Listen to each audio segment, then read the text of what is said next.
Imagine, Islamic soldiers force your 10-year-old son to gather wood for a fire. The soldiers pressure him to convert to Islam. When he refuses, he's thrown on the burning wood he collected and left to die. They told me I would be released if I became a Muslim. I told them that was not possible. I am a Christian, so they threw me on the fire. Your son escapes, but the scars remain, a reminder of his sacrifice. Imagine, your teenage daughter goes to Bible camp. On the second day, the students are attacked. One of the attackers secures her hands behind her back, while another holds a piece of broken glass to her stomach. She's told to deny Christ. I did not answer him, so he pressed the glass harder against me. "Do you believe your God can help you?" he asked. Gripped with fear, she cries out, "Help me, Lord, I do not want to deny you." Imagine, your pastor has refused to register his church with the government. During the service, he's dragged from the church and beaten by the local police. When the officers find a Bible hidden in his shirt, he's beaten with it. After returning home, I felt pain all over my body. It was almost numb at the beginning, but later became so painful that I could not sleep. It is the 5th time he's been arrested.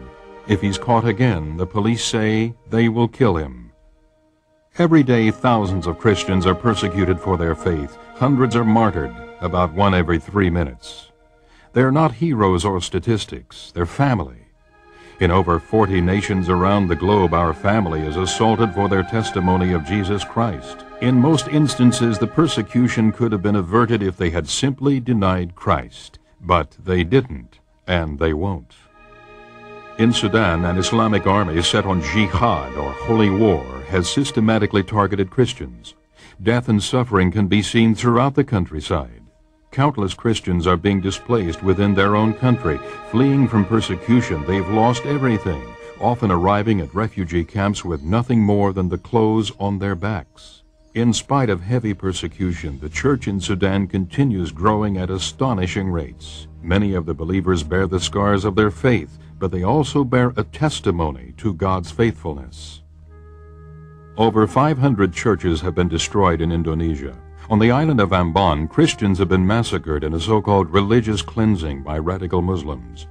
Facing increased persecution, pastors in Jakarta have encouraged their congregations to stand firm, confident that their suffering is a prelude to coming revival.